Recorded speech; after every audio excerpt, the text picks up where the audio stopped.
La Bible est un manuel intemporel qui nous guide non seulement dans notre foi, mais aussi dans la manière de vivre dans la prospérité, l'honneur et l'équilibre. Vous êtes-vous déjà demandé si les réponses à vos questions financières ne se cachaient pas dans les mots sacrés?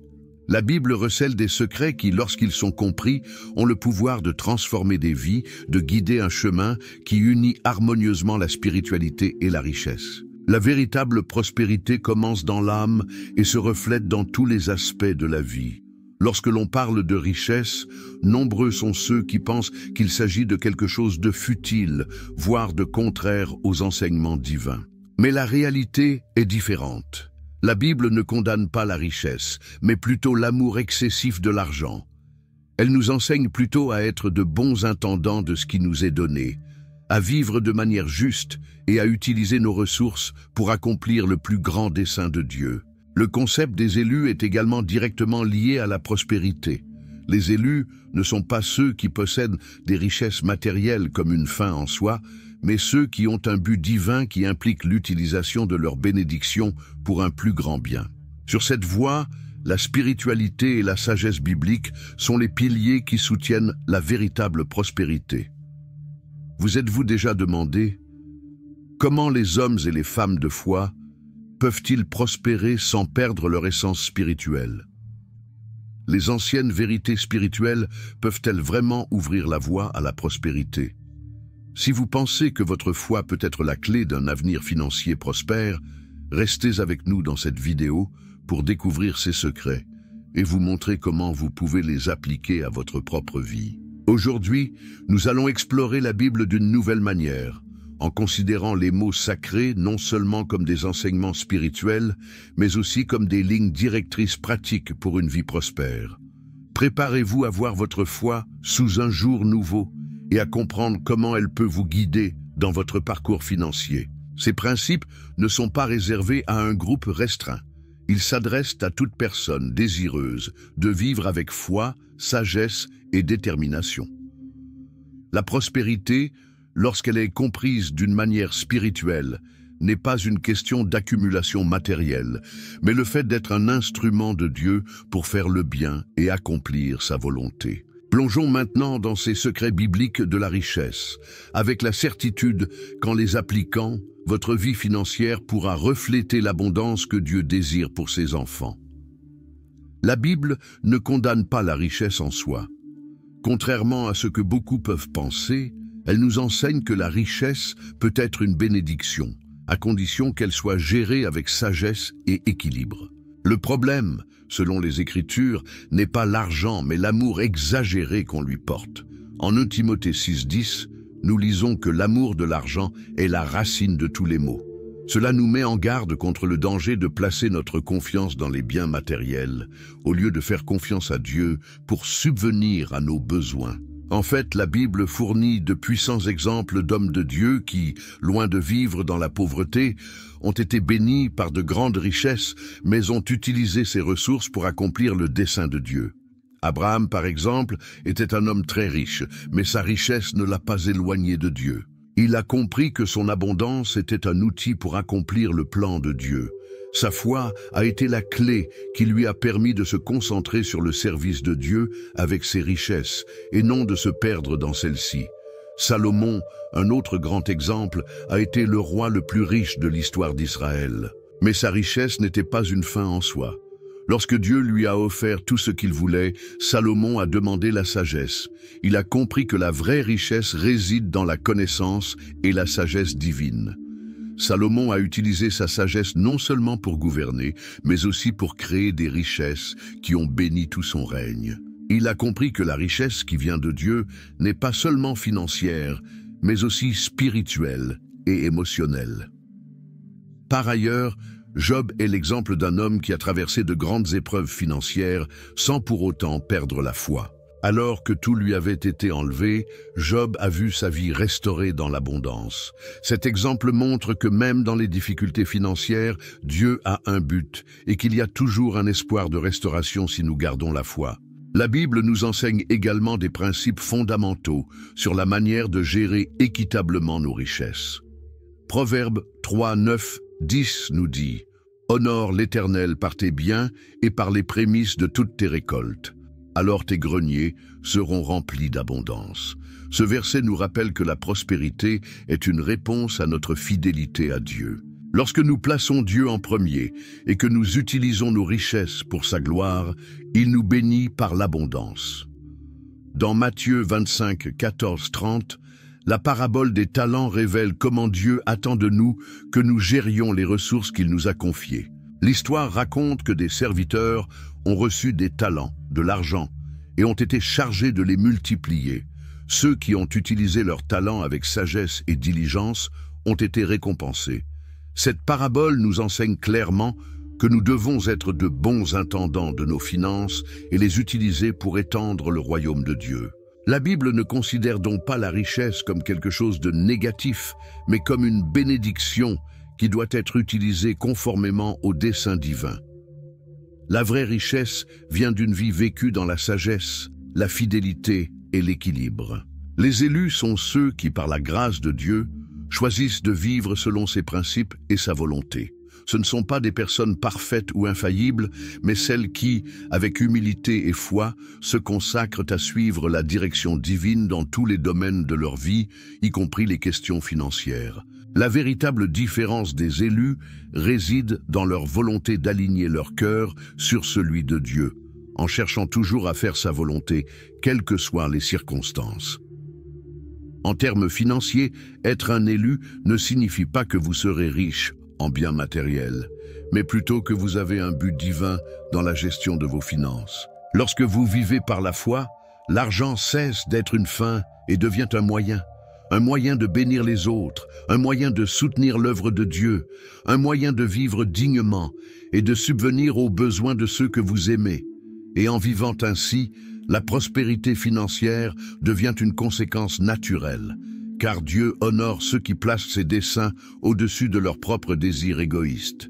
La spiritualité des élus les conduit à s'aligner profondément sur la volonté de Dieu. Cet alignement ne se limite pas aux moments de prière ou d'adoration, mais imprègne toutes leurs décisions, y compris la manière dont ils dépensent et investissent leur argent. La vraie richesse se construit sur le fondement d'un cœur reconnaissant et obéissant, désireux d'utiliser tout ce qu'il possède pour accomplir le dessein de Dieu. Lorsque nous vivons en accord avec l'Esprit de Dieu, nos pas deviennent plus sages, nos choix plus stratégiques et nos finances mieux alignées sur les principes du royaume. Dieu promet de nous guider et de nous donner de la sagesse lorsque nous le lui demandons. Jacques 1, 5. Lorsque nous sommes spirituellement alignés, notre vision devient plus claire. Nous commençons à voir ce qui semblait être un choix matériel comme une décision spirituelle. Investir avec sagesse, donner avec générosité, dépenser de manière responsable, autant d'attitudes qui découlent naturellement d'un cœur qui cherche à refléter la volonté de Dieu en toutes choses. Et la bonne nouvelle, c'est que cet alignement n'est pas réservé à un groupe exclusif. N'importe qui, n'importe où, peut être un élu de Dieu, à condition d'avoir un cœur disposé à vivre selon ses principes. Le chemin de la prospérité biblique n'exige pas une position sociale, un héritage ou un talent particulier.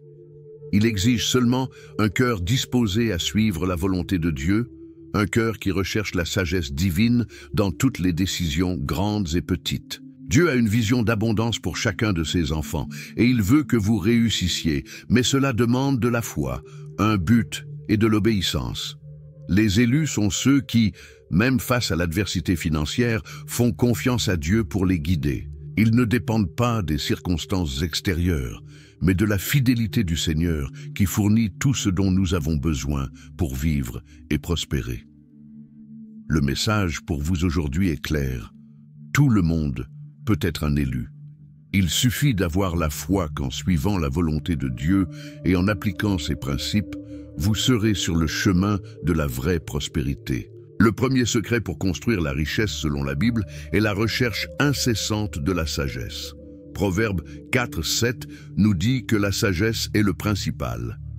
Avant toute décision financière, avant tout investissement ou plan d'affaires, nous devons rechercher la sagesse. La sagesse n'est pas seulement une connaissance technique, mais un discernement spirituel.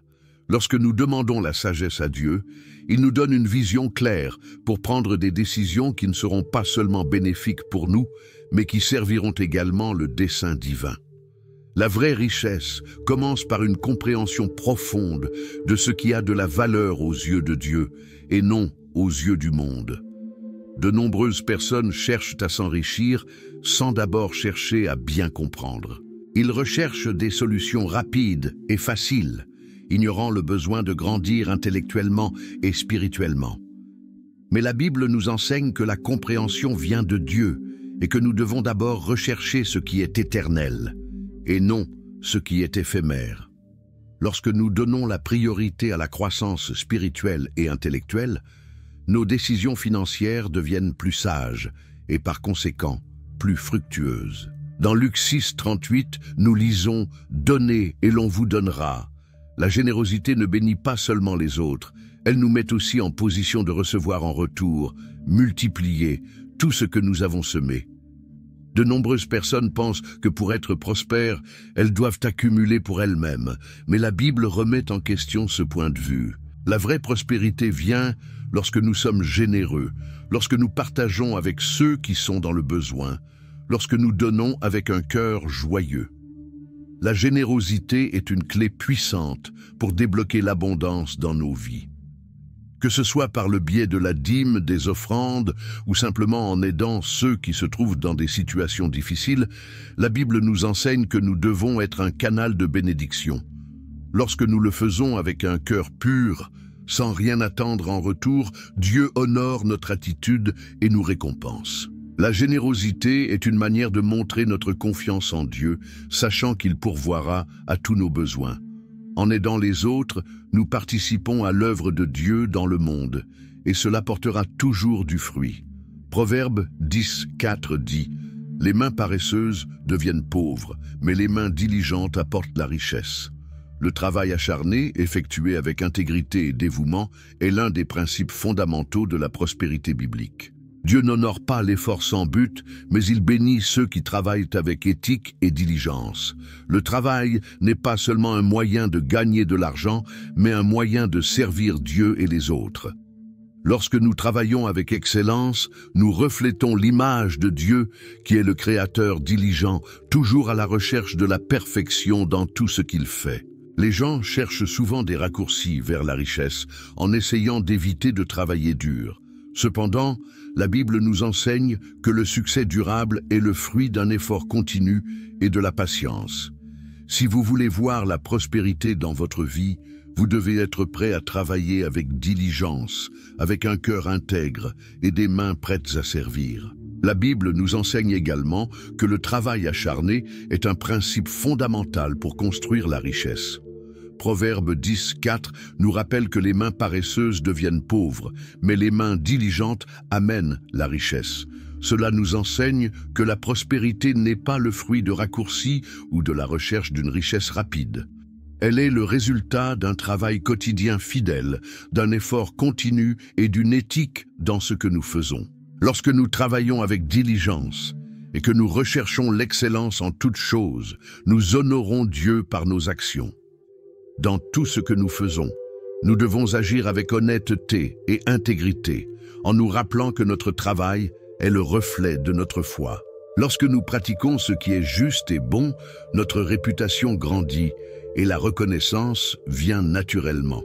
La véritable prospérité réside dans la fidélité avec peu de choses, comme Jésus l'a enseigné dans la parabole des talents. Et lorsque nous sommes fidèles avec peu, Dieu nous confie davantage, qu'il s'agisse de richesses matérielles ou d'autres ressources précieuses. Proverbe 22, 7 nous dit « Celui qui emprunte est esclave de celui qui prête ». Ce verset nous met clairement en garde contre les dangers de l'endettement.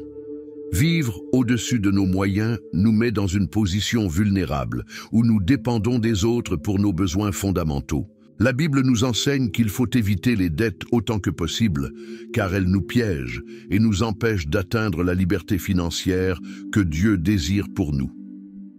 Vivre selon ses moyens ne signifie pas vivre chichement, mais plutôt avec sagesse et responsabilité. Lorsque nous sommes de bons intendants de ce que nous avons, nous garantissons non seulement la stabilité financière, mais nous devenons également de meilleurs intendants des bénédictions de Dieu. Cela nous permet également de donner plus généreusement et d'aider les autres en cas de besoin. La paix financière est le fruit d'une planification intelligente et de la prudence, des principes que la Bible nous enseigne à suivre. L'Ecclésiaste 3:1 nous rappelle qu'il y a un temps pour tout. Nous voulons souvent des résultats immédiats. La société moderne nous pousse à atteindre rapidement le succès financier, mais la Bible nous enseigne à être patient et à faire confiance au temps de Dieu. Le processus de prospérité financière peut prendre du temps, de la persévérance et de la foi. Nous devons avoir confiance qu'au moment opportun, Dieu ouvrira les bonnes portes pour notre vie et entre-temps, il nous guidera et nous fortifiera pour faire face aux défis. La patience est une vertu que Dieu nous enseigne tout au long de notre parcours. Lorsque nous croyons qu'il a un plan parfait pour notre vie, y compris pour notre prospérité financière, nous ne désespérons pas face aux difficultés. Nous savons qu'il travaille dans les coulisses, préparant le meilleur pour nous. Le moment choisi par Dieu est toujours le meilleur. Et lorsque nous avons cette confiance, l'anxiété disparaît et la paix entre dans nos cœurs.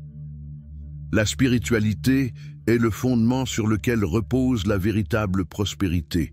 Il ne s'agit pas seulement d'atteindre des objectifs financiers, mais de comprendre que la richesse, qu'elle soit matérielle ou spirituelle, doit être utilisée pour servir un but plus grand. La spiritualité nous aide à aligner nos objectifs financiers sur le plan divin de Dieu pour notre vie. Lorsque nous nous remettons entièrement à Dieu, il nous guide pour prendre des décisions qui non seulement nous sont bénéfiques, mais qui glorifient également son nom. La prière et la méditation sont des outils essentiels à la recherche de clarté et d'orientation dans notre parcours financier. Lorsque nous nous tournons vers Dieu dans la prière, il nous donne le discernement nécessaire pour prendre des décisions judicieuses, qu'il s'agisse d'investir, de dépenser ou même de gérer nos ressources. La méditation de la parole de Dieu nous aide à intérioriser les principes divins et à les appliquer concrètement dans notre vie. Ce lien spirituel nous apporte la paix, même en période d'incertitude financière.